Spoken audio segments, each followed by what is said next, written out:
Hello students. तो हमने last class में डिस्कशन किया था कि जब भी हम एसआई यूनिट्स लिख रहे हैं तो हमने उसके लिए कौन कौन से रूल्स फॉलो करना चाहिए। ठीक है, सब हम लोगों ने डिस्कशन ऑलरेडी कर लिया है। अब आज की क्लास में हम लोग डिस्कशन करेंगे कि जो फंडामेंटल क्वांटिटीज़ है लाइक लेंथ, मास, टाइम, इनको गिनते कैसे, how we measure this things. ठीक है, सो सबसे पहले हम बात करेंगे मेजरमेंट ऑफ लेंथ की। आज हम डिस्कशन करेंगे measurement of length.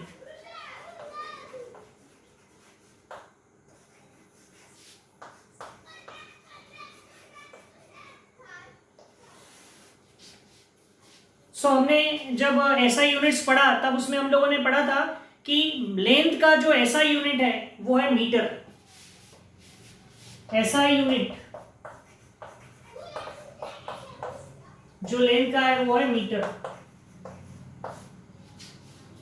Metre is the ऐसा यूनिट फॉर लेंथ। ओके, सो ये जो ऐसा यूनिट है लेंथ का, दैट इज व्हाट मीटर। तो ये यूनिट जो है मीटर, इसको कैसे डिफाइन करेंगे, हाउ विल डिफाइन।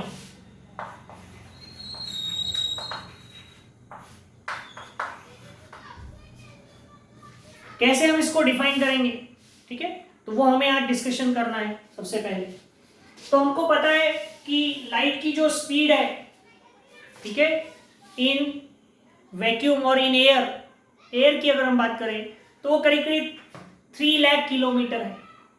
ठीक है, तो जो मीटर है उसको ऐसे डिफाइन किया है, the distance travelled by light, the distance traveled by light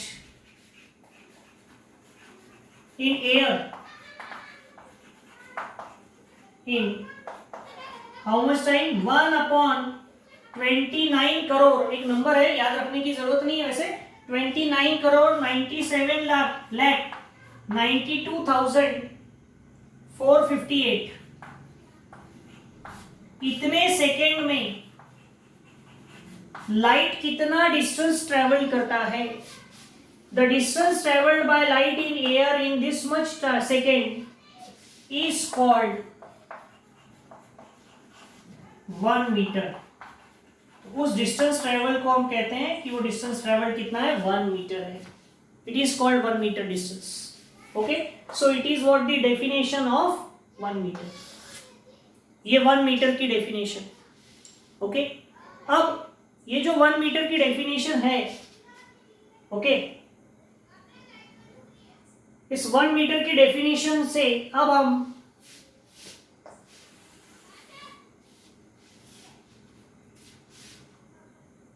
हम किसी भी लेंथ को गिन सकते हैं इस 1 मीटर का यूज करके। ठीक है, लेकिन हर बार मीटर का यूज नहीं कर सकते हैं। कुछ ऐसे डिस्टेंसेस होते हैं जो बहुत ज्यादा लार्ज होते हैं, लार्ज डिस्टेंसेस, जैसे किसी प्लैनेट का अर्थ से डिस्टेंस, सन का अर्थ से डिस्टेंस, किसी दूसरे स्टार का अर्थ से डिस्टेंस। सो ये डिस्टेंस इतने लार्ज है कि हम ऐसी कोई डायरेक्ट मेथड नहीं यूज कर सकते है ना। आप बोलेंगे कि चलो सन का डिस्टेंस निकालना है अर्थ से, तो एक जन उधर टेप पकड़ेगा, एक इधर पकड़ेगा। ऐसा प्रैक्टिकली पॉसिबल नहीं है, क्योंकि sun is far far far away from us. लेकिन आप लोगों ने लोअर क्लास की बुक्स में कहीं ना कहीं देखा होगा, the distance of sun from the earth is so and so. कैसे गिना, the radius of the earth is 6400 kilometre. How that is measured, तो वो हमें आज डिस्कशन करना है। तो ये जो भी लार्ज डिस्टेंसेस होते हैं, फार अवे फ्रॉम अस जो ऑब्जेक्ट्स होते हैं, इनका जब हमें डिस्टेंस गिनना होता है, सो it is not a direct method in which you can measure it with the help of a tape, but we measure it by one method that is called as parallax method. Parallax, okay, parallax method. अब ये क्या चीज है, ये क्या method है, जरा हम समझ लेते हैं।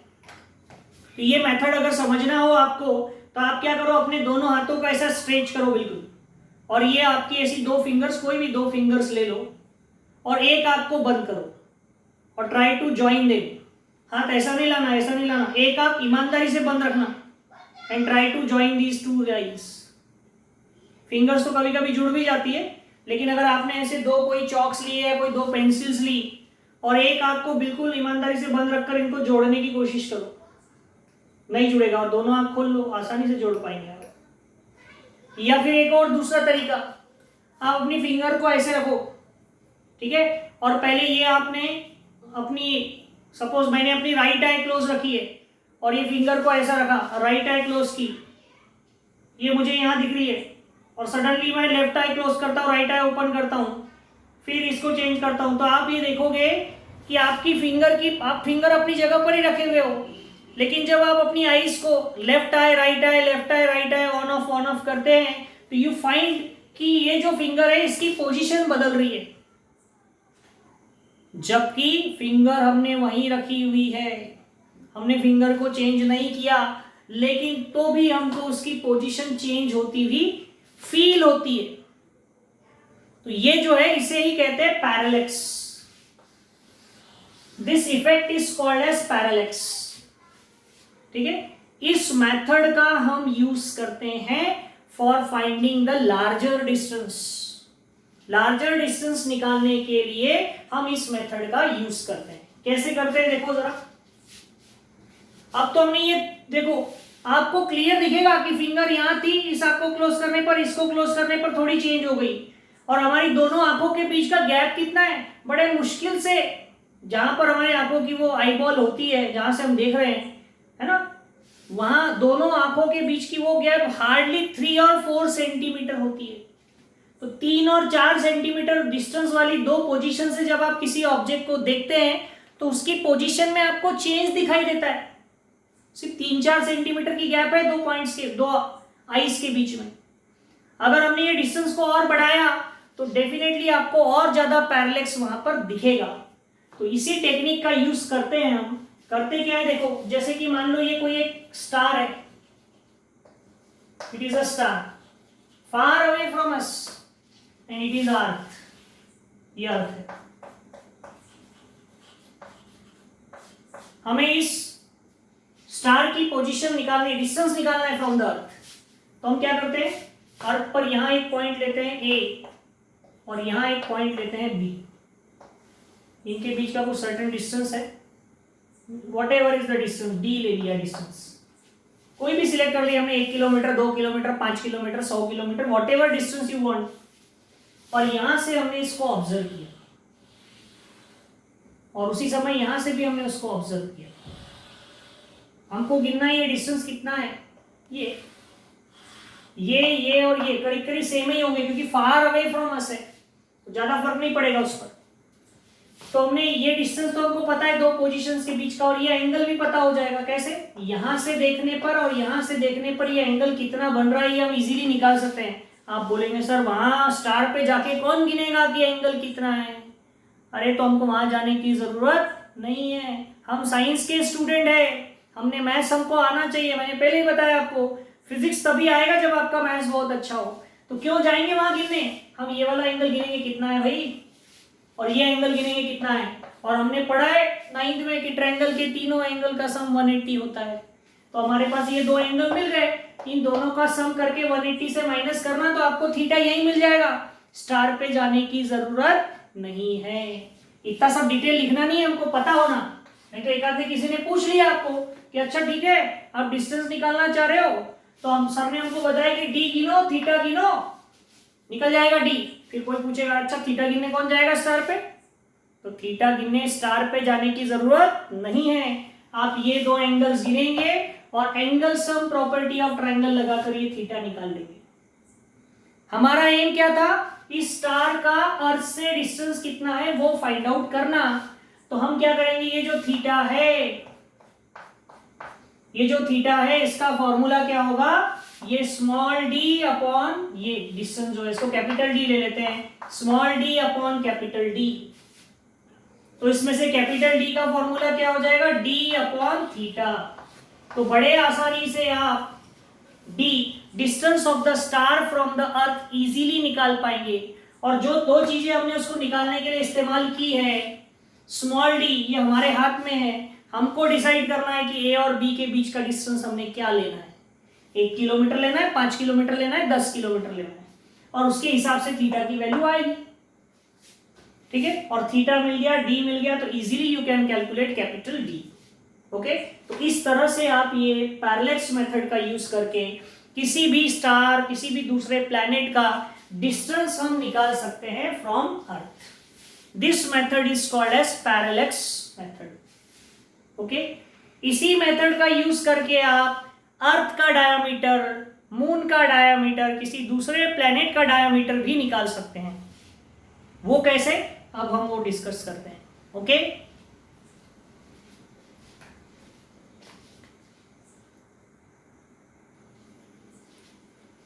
अब देखो, अगर हमें किसी प्लैनेट का डायामीटर गिनना है, diameter of a planet,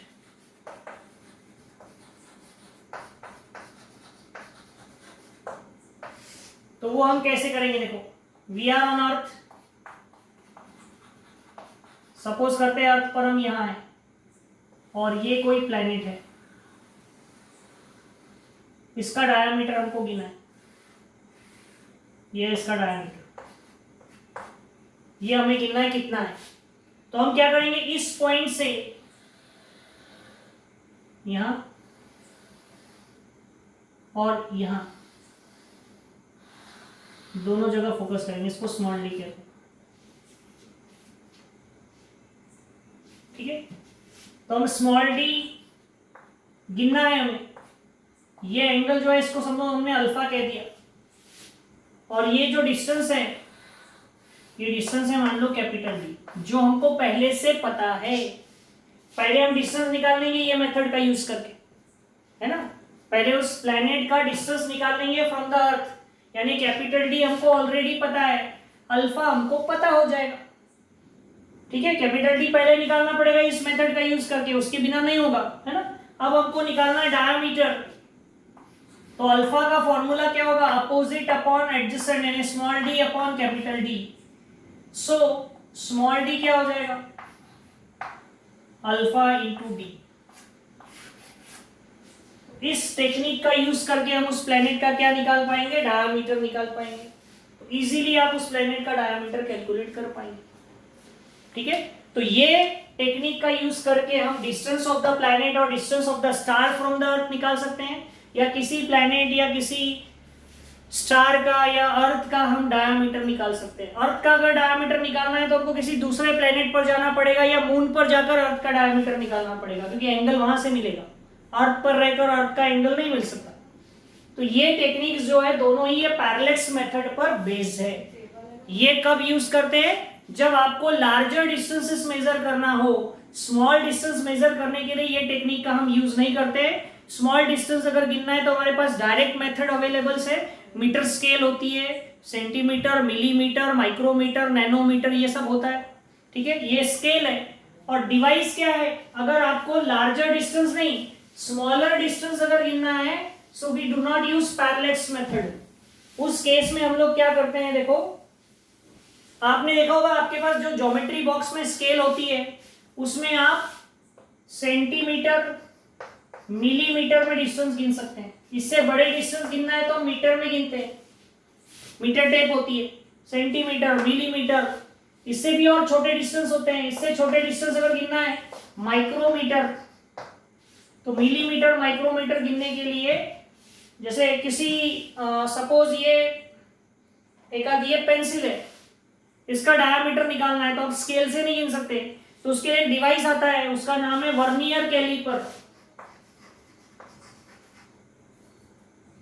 vernier callipers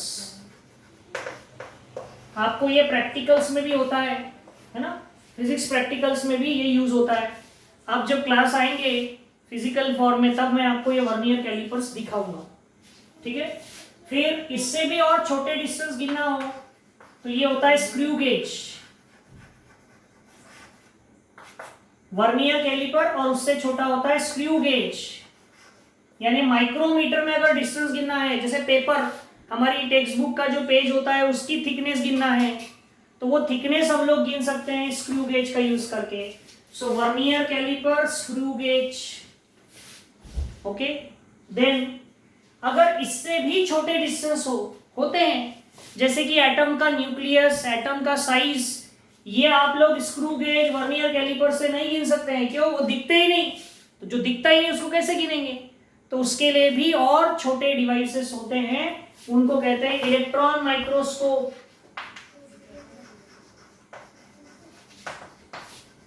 electron microscope या फिर टनेलिंग माइक्रोस्कोप।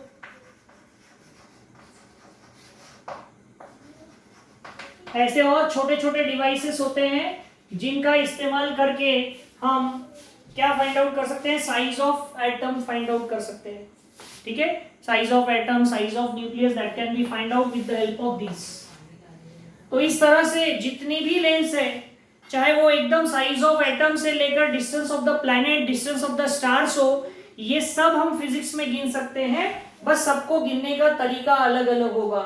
जो बहुत छोटे डिस्टेंसेस है, उनसे मीडियम साइज के जो डिस्टेंस है, इनको हम डायरेक्ट मेथड से गिनते हैं। और जब डिस्टेंसेस बहुत लार्ज हो जाते हैं, distance of the planet from the earth, distance of the star from the earth, diameter of the planet, that we cannot measure by the direct method. In that case we use indirect method, and that indirect method is called as parallax method. मैंने बताया what is parallax. ठीक है, अगर एक ही object को अगर हम दो डिफरेंट पोजीशन से ऑब्जर्व करते हैं तो उसकी पोजीशन हमको अलग अलग दिखाई देती है। It is called what? Parallax. तो इस पैरेलैक्स मेथड का यूज करके हम ये large distances, far away objects distances we can find, and it is what the how we can measure the length. तो आई होप कि आपको कैसे लेंथ को मेजर करते हैं ये टर्म आपका क्लियर हो गया होगा। इसी तरह से कैसे मास को गिनना है, कैसे टाइम को मेजर करते हैं, ये भी हमको डिस्कशन करना है। बट आज यहीं हम रुकेंगे, आप इसको अच्छे से पढ़ेंगे, टेक्स्ट बुक में जो दिया है वो टर्म अच्छे से समझने की कोशिश करेंगे, because it is very very important. That is what? Measurement of length. Okay.